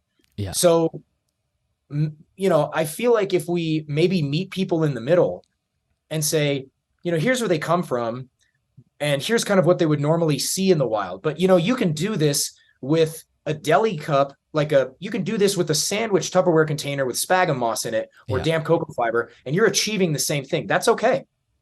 That's great. The animal is going to be super happy to have that. Who cares if it doesn't look like a rock or a burrow or whatever? It doesn't matter, Yeah. I think the point that you're getting to is that it's sort of behavior based enrichment that we need to focus on. So whether it's a burrow or a hide or whatever it is, there's different things you can do to provide. There's like a list of things that a snake, like a boa, for example, they're going to want to climb and bask. They're going to want to go into a hole, basically, for a human hide. They're going to want to do a few different things. Soak in a tub. Yeah, I'm not going to be able to provide a river. I'm not going to be able to provide a tree. I'm not going to be able to provide a giant hole for it to dig down into under a root system. But I can provide things that are close. So maybe it's less saying replicate the rainforest and more so saying here's the list of things that your animal is going to be expecting when it comes out of the egg or is born, and you're going to have to give it something in order to allow it to act out those behaviors. And I think the problem that I think you're highlighting here is it's that aesthetic problem where if you say it looks natural, which a lot of enclosures do, you might be completely missing the mark on the husbandry and totally missing the enrichment that animal needs. But because it's green and has sticks, it actually seems like it's probably right. But the animal's sitting around going, what the hell am I supposed to do with this? Absolutely, man. And I think I'll even take this one step further, and I'll say it's very, very likely that there are aspects of captive care that are probably really, really, really good for a lot of reptiles that would never, ever come up in the wild. That, maybe I don't have like a perfect example right now, but let's take you and I as examples as humans, right? I don't know any group of hunter-gatherers that spends any time deadlifting, right? But we all know that if you deadlift, it's a damn good thing for you, and you should probably do it with some regularity, right? I don't know, and there's lots of examples of that. And we happen to know about us because we know a little bit about the contexts in which humans evolved. And we also know a lot about, turns out this is really good for us. If you get in the cold for about 11 minutes per week, you just dunk yourself in freezing cold water. It turns out it's great for you, right? Mm-hmm. Or it turns out caffeine's really, really good for your brain, and you should drink caffeine. You get a lot of antioxidants from coffee, and there's you drink a lot of coffee. There's some weird correlations between not as much Alzheimer's risk and all this other stuff. Well, there's not a lot of people out in the wild who are, not a lot of hunter-gatherers out there drinking coffee every day. I mean, it's not that I know of anyway. And it's it cuts both directions. Just because something's wild and natural doesn't mean it's good. And just because something's not natural and not in the wild context doesn't mean it's bad either. Sure, sometimes it's bad, like feeding your lizard a bunch of watermelon. It's well, they don't really encounter watermelon in the wild. It's probably not very good for them. It's like you and I eating ice cream. It's probably not great for you. You know what I mean? But it's not going to kill them if they have one. It's not that big of a deal. You got to think about it. And then we could even venture into this whole other topic of the second we bring our animals into captivity, we're dealing with something different altogether in the first place. Obviously, same thing with people. Just because we were born in a city doesn't mean that we're not, biologically speaking, we're the human animal is expecting a certain kind of thing when it comes into the world, right? And that's true. That's fair. That's why we deadlift. That's why we go do weird things in the sun and stuff. Yeah, we go get in the sun and exactly, take D3. You name it, right? There's a lot of reasons why we do that, but it's also we're still something different altogether, on a software level. Maybe it goes back to the pigs, the domestic pigs and the hog. Yeah, that's right. Exactly. It's maybe humans evolved in an egalitarian, society of 100 people or less, but we find ourselves in cities. And just because that's not the way we evolved evolutionarily, and just because there's certain aspects of our lives that are social constructs, that doesn't mean that there's not real physical consequences of those constructs, those things that aren't natural, so to speak. Right. Mm-hmm. It's and I think the same thing is probably very, very true of our reptiles. I have all these posts ready to that I brainstorm posts that I'm going to put up on my Instagram and on my Patreon. And I make them in big notes, and then I pare them down, and then I expand and contract them. And, I want to make them really good and deliverable weeks and weeks in advance. And I've got some right now where I talk about why I do solo housing. And it's like, solo housing is not the same thing as solitary confinement, Yeah. but like, I don't care how large of an enclosure with how many multiple basking areas and how many visual barriers you give to your animals. If you put two Euros in a cage that's confined, they can't get away from one another. They can't. They just can't. I've watched it in this 8.5-foot cage on the other side of the wall that my computer's sitting on right now. I put two Euros in there, and they battle each other. And even when one tries to flee, that other one finds it and keeps harassing it no matter what you do. And if you're away at work during the day and you can't pay attention to it, you're never going to see it until you've got a dead animal or an injured animal or something like that. And I just, I just feel like it doesn't have to be one or the other. It doesn't have to be a huge extreme. I can house my animals alone for the majority of the year, but still give them enrichment by letting them interact with one another from time to time, members of their same species, members of other species, and making sure it's supervised so nobody gets hurt, making sure there's very, very little in the way of disease transmission inside my space. In solo housing, you want to talk about welfare. Solo housing allows me to keep track of every single animal and make sure that they're all eating, keeping good weight, living good lives, having good fun. And, like I can put, there's so much you can do in that context, but most don't want to do it because if I have 10 cages and they can only house one animal, I can only have 10 lizards. But if I put 2 lizards in every cage, I can have 20. And if it's fine. They cuddle together. They sleep in the same hide. It's like, that's not a good thing necessarily, Yeah. Anyway. No, I think it's a really interesting point. I mean, so I think it's definitely a semantics thing, which is not important, because it is still important to make sure we're speaking properly. And I do see, and I've seen people talk about this before too, where it's like, people are planting out, a bearded dragon enclosure with a bunch of golden pothos because it's like wild. But then you're like, well, nothing about that is right, but it looks better to the eye because there's green, or it doesn't even look better, but in some instances it can sort of pass as being natural. So I think, what do you think? What do you think because I think we both agree animals need enrichment. We both agree that, just the idea of progressing the care, moving towards something that's better. But I totally understand that wild natural replication speed bump that can send people off into a direction that doesn't make sense. So what do you think we should say? Should we just say like behavior focused setups, or like have you thought about that at all? Yeah. So and just for the sake of one extra layer of clarification, I'm not saying that we shouldn't say, there's nothing wrong in saying like, look, try to replicate the wild. I tell people that all the time when they say, how do you set up your enclosures? I'll say, well, I've got lots of videos about how to set this up. I've got examples on my Instagram, but I also, if you go on iNaturalist or Flickr or Google and just type in Uromastyx in the wild, look at what the habitat looks like and interpret from there. You can figure it out. You'll figure it out. So I'm not saying we shouldn't do that.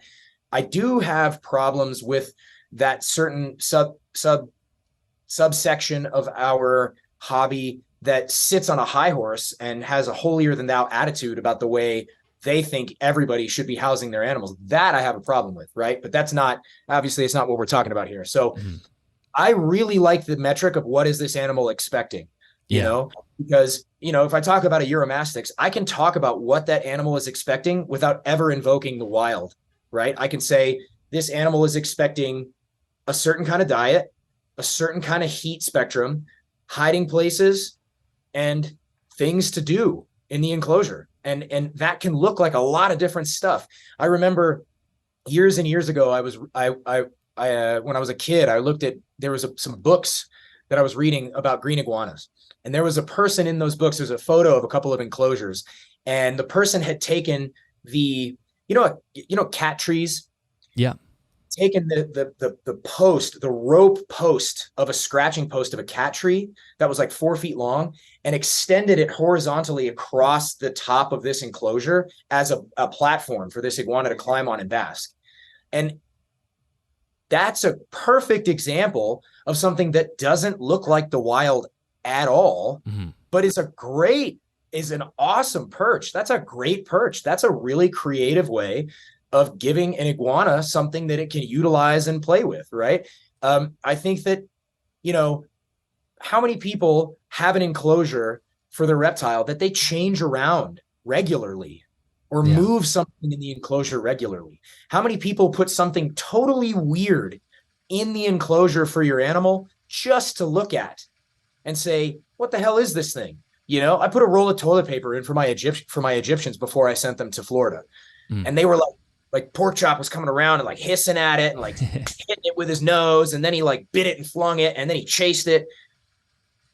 Nothing bad came of that. I mean, come on, you could do this with so many different things. You know, I often tell people that Uromastyx hate change, but they do. But they also reach a point in their life where if you change around the enclosure just a little bit and you do it during the warm seasons, this is something totally new for them. They've got to explore that area. They've got to scent mark it. They've got to get a new bearing for where they are. Is it maybe a little stressful? Yeah, but so is going on a run. You know, yeah, exactly. Yeah, probably good kind of stress. You know. Yeah, and, yeah. Good stress. There's good stress. Yeah. Maybe I'm wrong about it being good, but I bet in small doses it's probably okay.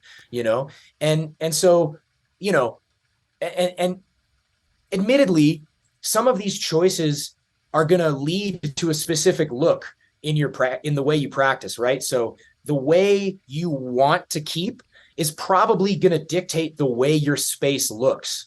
And I have a lot of insecurities around my shop space here at my facility, not because it's not a good facility, but because it's in flux all the time. You know, I'm really, really regularly changing cages and moving things around and adjusting setups, adjusting lights, making changes to the way the cages are set and oriented in the space. You know, choosing to put animals in a sunning cage with other animals or solo. You know, choosing to present food in different ways. I mean, it doesn't take much imagination to get a little clever and get a little creative with the way your animals engage in the space that they live in. Now, not everybody can do that. Some people have very big full-time jobs that make it so I'm going to set up my enclosure one way and it's going to be like that forever. And that's fine. I don't have a problem with that. But just even if it means moving a stick or two in the cage every few weeks, I bet you that animal's going to be like, oh, what happened? Neat. Yeah. I'm going to go look, you know? And that's a good thing. So anyway, to kind of be a little more succinct to your question, I just think saying, what is this animal expecting is a great metric for how to give them what they need without having to like bow down to the native habitat, you know? Yes. Yeah, I think I love that because I think it gets to the heart of what I think causes stress in captivity, and people see this in humans as well, is if you take an animal and you don't allow it to behave in the way that it's genetically programmed to behave, I think that's where stress happens. I mean, that's what we see in humans too, right? You're sitting on a chair all day, you're not getting outside, you're not running, you're not lifting things. Like that's what humans, Homo sapiens, have evolved to do. When you don't do those things, you're going to get depressed. If you don't let a horse run, it's going to get depressed, so on and so on and so on. So it really comes down to what does the animal expect, and how can you provide it an environment that you don't put a sandfish in a fish tank because that is technically enrichment, but not that's not the enrichment that it's expecting, and it's not going to allow it to act out in the way that it's genetically wants to, sort of at its soul in a way. Yeah.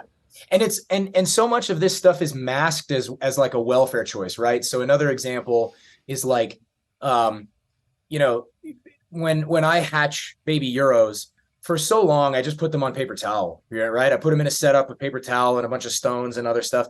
And there was a point where I realized that like that wasn't really necessary. And so I have like multiple pens this year where the hatchling Euros go straight onto gravel, just right onto gravel. Why? Because that's what they're expecting, right? They're not expecting paper towel. Now, with that said, is it harder to clean? And does it make sense to house some of them on paper towel? Because if you house them on paper towel, it's easier to clean the cage, and which is another kind of ethics, right? I don't want them running around in their own filth, right? Yeah. So it's always going to make a balance, right? It doesn't mean that just because they're not expecting paper towel that I'm not going to use it. It doesn't mean that just because they're not expecting a roofing tile or something like that in their enclosure, that's okay. It's still a good thing. It provides something else that they're expecting. And what's that real famous quote? I think it's Thomas Sowell, that there are no solutions, there are only trade-offs. Right. Yeah. And that's the nature of keeping stuff in captivity, is it's a trade-off no matter what you do. Like what was the Reptiles in Research, which is the other podcast on our network, another podcast on the Animals at Home network, and it's a great show. They had that episode about the person who put their leopard gecko in a room-sized enclosure. You mean to tell me that's not a trade-off? There's not a person in your life who can't use that room. You know what I mean? Now, it doesn't mean it doesn't. There's nothing wrong with putting the leopard gecko in a room. I think that's cool. It's fun that people are doing that. But like, that's a huge trade-off. That's a massive trade-off to make in your life. Like, I'm going to commit a substantial portion of my family's like living space to one gecko. Holy moly. That's wild, but it's cool. It's cool that there are people making choices like that and doing weird stuff, Yeah. It goes back to that experimentation, but and you're dead on with the trade-off. There's always going to be a trade-off. And I think tying it back to, what you were saying about just in captivity, how things that are not natural can be added in captivity to be better. That's just, I think our animals in captivity should be more robust and healthier and live longer than their wild counterparts, because we have science behind us. We can give them the perfect diet. We can give them everything that they ought to have that they're going to have to struggle for in the wild, and whether it's fresh water, minerals, there's a million lists of different things. And those are things that are definitely not wild replication. It is their biology is adapted to utilize those things. It's just they're scarce in Mother Nature, where we can give them, it's essentially like giving steroids to the animal in a way and allowing them to live an even better life. That's right. Yeah, hell yeah, dude. Give them all those peptides. That's right. Yeah. Yeah. No, I love it. It's a fun, and I mean, like, I have to say, for all the gripes that I will voice from time to time about certain like trends in herpetoculture, it's a good thing. Like, I'm grateful for having those conversations. I'm grateful that we get to have this kind of discussion around what we're doing, because, man, it's new. It doesn't mean that people 30, 40 years ago weren't having similar conversations about their reptiles. It's just that now we not only have more resources to draw from to make decisions, we also have this wonderful platform that we can all share and talk about this kind of stuff and actually have these conversations. I just don't want the conversations around what and how we do what we do to divide us and to separate us. We're all herpetoculturists. I don't care if you're keeping 1,000 ball pythons and you're a morph, all you want to do is keep morphs and go after this and whatever. Like, the reality, and on the other hand, you're just a person who has a single leopard gecko in a room-sized enclosure. We're all in the same world, baby. Like, it's all the same thing. We gotta stick together, because the more we fracture ourselves, the more other people are gonna point to us and say, look at this crazy dysfunctional community that can't even figure out how to keep Burmese pythons out of the Everglades. What a bunch of jerks. You know what I mean? You got to be able to, like, draw a bigger circle to contain more of herpetoculture. I'm going not next weekend, but the weekend after. I'm flying to Arizona. And one of the things I'm going to do while I'm there is I'm picking up a lavender albino Uromastyx jeri. Right. A lot of people are going to flip. They're going to be like, oh my God, morphs and Euros. And what a huge problem. No, that's nonsense. That's just obviously, maybe that is for another discussion. We don't necessarily have to dive into that like right now, but you name one long-term domesticated species of anything that humans work with that doesn't have some kind of weird oddity in it. Name one. Impossible. Yeah. Challenge you, sir. Like, it's not there. And I think that instead of resisting things about the future because we have some antiquated idea of what that means, I think this is a great opportunity to set a totally different example for what the morph market actually can look like if you do it right. Totally.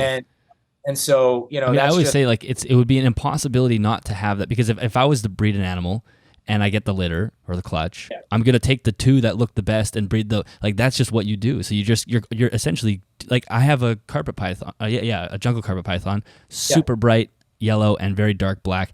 that's not really what they look like in the wild. It's been over time of breeding, people wanting to breed high yellows. So yeah, it's not a morph, but it's certainly not a wild looking carpet python. And it's because if I was breeding carpet pythons, I would naturally go yellow. That's a really cool color. Let's see if we can get more of those. And you can't talk. You just breed the uglier ones together to just keep it diverse. Like, you're not going to do that, but there are ways to do it in a way that doesn't have an animal that can't walk straight.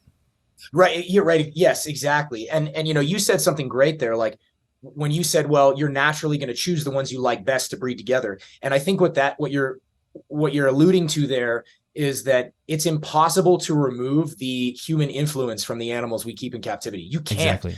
Only way to do it would be to randomize your holdbacks somehow. Right. And just somehow take, all right, if you produce 50 ornates every year, you're going to shuffle them and say, I'm keeping these 5. Right. And it's like, and then you might not be able to manage it very well. You might get a lot of closely related animals. You might miss something. You might, who knows what you could do. But if you're already invested in managing your collection and managing a colony of animals going forward, there's no way to remove your own choice and influence in the animals you're keeping back and breeding. It's just, there's no way to do it. It's impossible. So you might as well select for good things. I'm going to select for ones that are friendly, that are colorful, that are long-lived, not predisposed to a lot of illness. And you damn right, I'm going to look for ones that are really rad looking, Yeah. There's no, I think people kind of tend to fall. I mean, that's not true. I think a lot of people kind of feel mixed, right? Like, we've got one argument that says the morph market's terrible, and one argument that says that the naturalistic animal, the wild one, is the best, the top of the pinnacle. I'm like, come on, man. Like, you mean to tell me that like a wicked looking clown piebald albino ball python, that's a badass looking snake. It weird. And I don't have one, but I'm just saying that's a cool looking snake. And in my mind, it wouldn't be weird to me to see that kind of animal in a totally naturalistic ball python setup. Why not? Why can't you have both? Like, I can have a line of entirely wild type, unmessed with Uromastyx, and then I can have a line that carries in it an albino gene. So what? Like, that's great. Especially if it's a mutation, such as the lavender albino J-Rye, that originated in the wild. It was a baby that it got imported from or not even a baby, like a subadult that got imported from the wild. And then Josh Markey, a good buddy of mine who's been just crushing it with those things and managing that project really, really well, that occurred in the wild. What's wrong with that? You mean to tell me that, hey, here we have the naturalistic fallacy. Just because it occurred in the wild doesn't mean it's good, right? And just because it occurred in the wild doesn't mean it's bad either. Like, it's okay.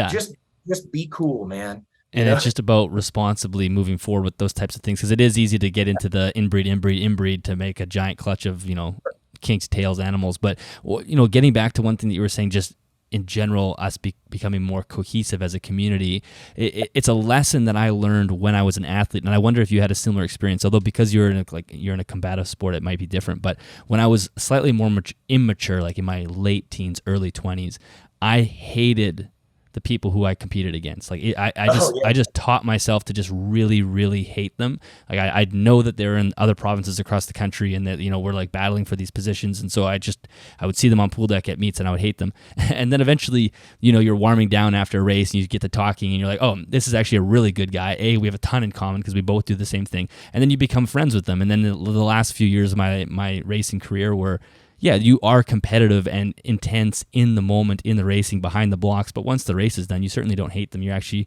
friends with them. And I don't know if you had that experience in jiu-jitsu. Maybe if it's combative, it's a little bit different. But that is sort of what I think of when I think of, reptile keepers. Like, we're all the same. Yeah. No, I did have that experience. Actually, it's a little bit poignant for me because I am a part of a team. I'm a Easton Brazilian Jiu-Jitsu and Muay Thai here in Colorado. And I trained and competed in Colorado and in other parts of the nation for 11 years on another team. And Easton was my primary competitor. And I remember there was a time in my life where I was like, those Easton guys, they're X, Y, or Z. But it was just never what actually came from my interactions with them. They always were nice to me. And now I'm a part of the team and I'm as happy as I'm literally happier than I've ever been in my entire life as a part of this group of people who used to be my competition. Mm-hmm. Right. And I think about a lot about the difference between jujitsu and judo. So judo's, I mean, they're the same thing, but that's again entirely different discussion, which is coming up on is going to come up on Project Herpetoculture at some point here in the near future. But judo has been around for a couple hundred years, and it was established by Jigoro Kano over in Japan, and it's been a global sport for a very, very long time. And you look at Olympic judo training camps and world team judo training camps, they go visit other countries and train with other countries and other nations all the time. This doesn't happen in jiu-jitsu. In jiu-jitsu for a long time, and it's changing now, but a lot of teams have been very isolated and tribal and very angry, like, oh, that's my competition. And if you go train with them, you're a crianche, which means traitor in Portuguese. And it's nonsense. It's the most antiquated, out of date, nonsensical concept I've ever heard of. And there's a reason judo is a global phenomenon and one of the most practiced sports on earth, aside from wrestling. And if jiu-jitsu wants to get there, then we have to be more like judo and wrestling and go train with other teams and be more open-minded and draw a bigger circle. We're all grapplers, right? I mean, I don't even make a distinction between jiu-jitsu, judo, and wrestling anymore. It's all the same thing, right? And the same thing is true of herpetoculture. If I draw a line and say, I'm a naturalistic keeper of X, and that's all I do, geez, that's pretty boring, like that's a boring way to go through herpetoculture, right?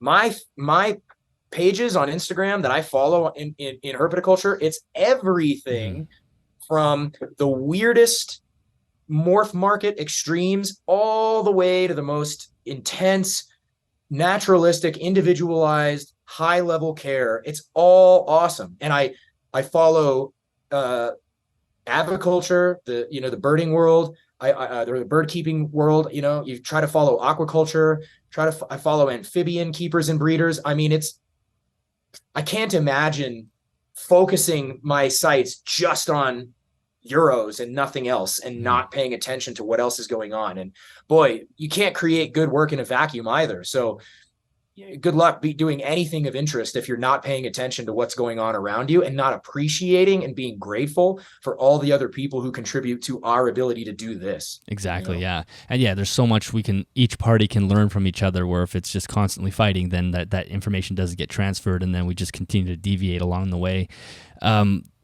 We've covered so much here. I wanted to, is there anything else that you wanted to say about that? I think we covered a lot of that. Oh, I think that's good. Yeah. If you wanted to get on to the podcast. Yeah. Yeah. Well, I want to talk about the podcast, but first I want to talk about Costa Rica too. Just real quick, because I know you don't have to go into depth, because I'm sure you will on your own podcast. So I'll leave that for you, but I'm curious about where you went and just some of the highlights other than the barbed wire. Oh yeah. Yeah, sure, man. So Rach and I went to Liberia, and we stayed at a resort about 2 hours from the airport. And I don't really remember what the small town or whatever where we were staying was called, but it was the resort was badass. I felt like a Bond villain. I was like, man, oh man, this place is pretty ritzy. We didn't even know what we were getting into. We bought this ticket on Travelzoo, and we'd never done that before. And if you know anything about Travelzoo, the site looks like a scam. You're like, I'm buying a scam right here. Seems like you're about to lose money. There's going to be nothing there when I get there. Yes, it's just going to be a hovel somewhere, and I sleep on the ground. But it was awesome. We putzed around in these tide pools. We saw pufferfish and damselfish. I saw an octopus just walking through the tide pools, crabs. We got on the river on a boat and went and saw crocs and iguanas and basilisks and birds and you name it. It was a hell of a time. It was really, really cool. And I'd say the highlights would be the octopus, the iguanas, the basilisks, and the crocs. Because the basilisks were really interesting, because they were literally we got on the boat and we pull away from the dock, and the first thing we seconds into the boat ride, there's this log that's jutting into the river, and jutting out of the river, and there's a male basilisk right here and then a female right here, and they're just sitting there. And then hours later, when we came back, they were still sitting on that same log, just kicking it, just doing their thing, and it was in the shade. It was just so cool to see those things out there in the wild, living their best life, seeing all these iguanas on the ground for most of the time. By the way, there were some in the trees, and obviously it was just a timing coincidence, right? They were probably they just go wherever they want. Huge green iguanas, huge Tenocera similis, just sitting literally. The hotel grounds had one of the biggest Tenocera I've ever been in front of in person. This dude's head was like just monstrous, and I fed him a strawberry, and he was terrifying, honestly. Like, I love those iguanas, but he scared the hell out of me. I'm like, man, I better not piss this guy off. He could take me out. Yeah. The crocodiles were really, really cool. Seeing the size disparity between some of the animals that were all hanging out together and them laying in the mud and just like basking open mouthed, and I mean, you know, it's always a treat and a pleasure to go see animals like that doing their thing out in the world. And the longer I do this, like herpetoculture, the more seeing that stuff makes an impression on me in one way or another. You know, Yeah. I've done a lot of field herping, and you know, I think that you learn a lot, obviously, doing that kind of thing. And man, it was really cool. I don't know.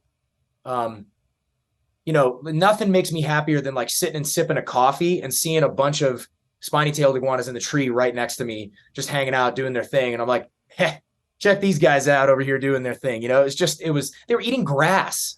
They were eating these spiny-tailed iguanas were, all of the plants at the hotel were all native plants, right? Like that's the kind of a thing, right? They're all native plants. There's flowers on these plants. Some of the plants were fruiting, right? And yet all I ever saw these damn spiny-tailed iguanas eating was the grass on the hotel grounds. Planted grass. Planted grass. It's like, wait a minute, what's happening here? Why do you want this grass more than the other stuff? And again, I was there for 4 days. What do I know? You know, it's just cool to come away with questions. Totally. Yeah. It is a beautiful country. I've been there twice, and there's just so much to see. You could never see it all. And it's a weird experience walking through a country where all these animals that we're so used to seeing people keep just running around and just being, you know, part of the ecosystem there. It's amazing.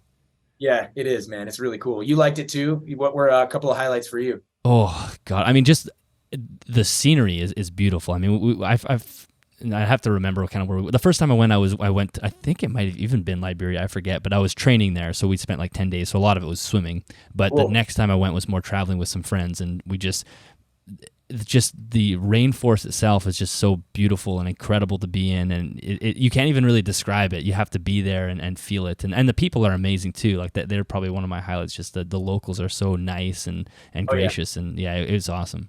You're totally right about that. One other thing I remember was we were on this riverboat, and we pull over to the edge of the river in the boat because there were a bunch of capuchin monkeys, white-faced capuchin monkeys, and there was a big troop of them, big family, and the male came over, got onto the branch closest to us, and was like shaking the branch around and was like, you know, making noise and showing his teeth at us and stuff. And I was like, all right, bro, I'm not gonna be able to take you. You got it. I'll leave you be. But it was really cool. I got a couple of cool videos of that monkey just like pissed off awesome. on the tree. It was so funny, so cool, man. Yeah, it's a great place. Yeah. Well, let's wrap up just quickly, just discussing the Project Herpetoculture, because that's been on. Has it been a year? It's been over about a year. Yeah. It's been about a year now. Exactly. Yeah, pretty much. Probably just about over a year now. So tell me about your experience doing that. Yeah. So I think tonight actually we're recording our 51st episode, which is pretty surreal. And you know, there really is. I'll try to keep it concise and as short as I can, but you know, I feel like I'm a totally different person from when we started. I don't feel like a single episode goes by, no matter who we talk to, that I don't learn something, that I don't gain something, that doesn't force me to look at what I'm doing through a totally different lens.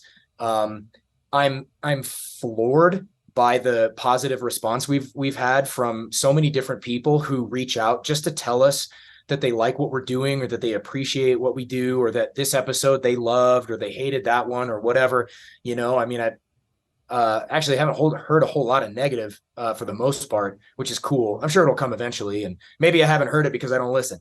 But you know, but you know, it's really unique, and it's been so fun to grow through that. And you know, I think every couple of months that passes by, we get new ideas for who we should talk to and what we should talk about and what we should do with the show and where we should go with it, you know? And so I couldn't be happier doing it. And I just, you know, obviously the more people that check it out, the happier we'll be, because we really think that we've put together Roy is like the backbone, but you know, and I try to help out when and where I can. But you know, I feel like we really put together a product that provides a lot for a lot of different people in herpetoculture. And I think we do a really good job of kind of doing what I'm talking about, which is drawing a bigger circle and just talking to everybody and anybody.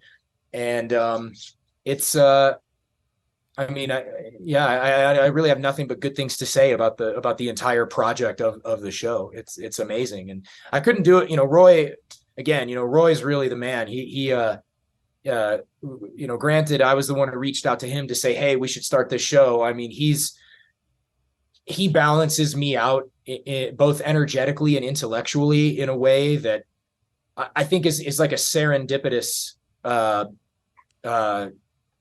happening. You know, I didn't intentionally do that, but it turns out that we just balance each other out really, really well. And he can handle a solo show from time to time when I'm too crazy busy to make the episode. I can do the same. And man, we've had some really, really cool experiences. And I think a lot of people, everyone should listen to it every day. Yeah, I completely agree. I mean, I think it can be tough to host a show with two hosts, and you guys have just nailed that. And I think you're like you're saying, because you guys you bring your own perspective, you have your own personalities, and they aren't exactly the same. So you can kind of, it balances out really evenly. And as I said to you, you know, through DMs, it's the show that because when I started this podcast, we had lost a few podcasts that were kind of regular, like the Herp Nation Radio was doing a lot of podcasts. They kind of fell off. They had stopped producing, and there were a few kind of bubbling around. Some have come and some have gone, but I always wanted there to be, like, the show you created is a show I wish existed when I started this podcast. And I didn't have and I don't have the experience or the knowledge or the connections to do the show that you guys do. And that's what I love about it. It's just like, it's the show that I love to listen to because of that. And so my show takes a slightly different direction, although obviously within the same circle. But yeah, I think you guys have crushed it. Every week is just so different, and you guys have asked great questions, and there's so much to learn. I mean, you can just, like you said, every time you get through an episode, there's like a list of things like, okay, man, I got to write that stuff down. So yeah, it's been really cool. And too, watching it evolve, like the early days, you learn how to host a show, you learn how to run, you learn how to ask questions, and over 50 episodes, I mean, you learn a ton about how to do that. So it's been amazing.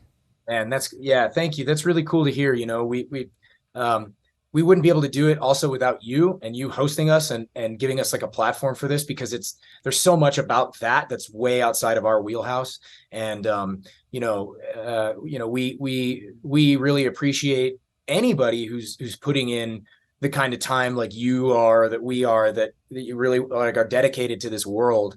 And it's just really, really, really rewarding, gratifying to hear that kind of praise from yourself. So thank you. And there's a reason every time we do the intro, when he goes, oh, shout out to Dylan at the Animals at Home Network, and I always say the GOAT. There's a reason we do it, is because you're the GOAT, man. You're helping us out big time. Thank you. Yeah, well, it's totally my pleasure. Like I said, it's been real fun being able to provide that opportunity for you guys, and then watching it grow. I mean, people probably don't realize I don't do anything other than make sure the show gets posted and uploaded. I do the show notes and whatnot, and I accept the files from Roy and make sure it's there so people can listen to it. But it's not like I'm saying, hey, I don't like that episode, make sure you don't talk about this thing. It's like totally you guys, your own thing, and it's been super cool. So yeah, I can't wait to watch the next 50 episodes.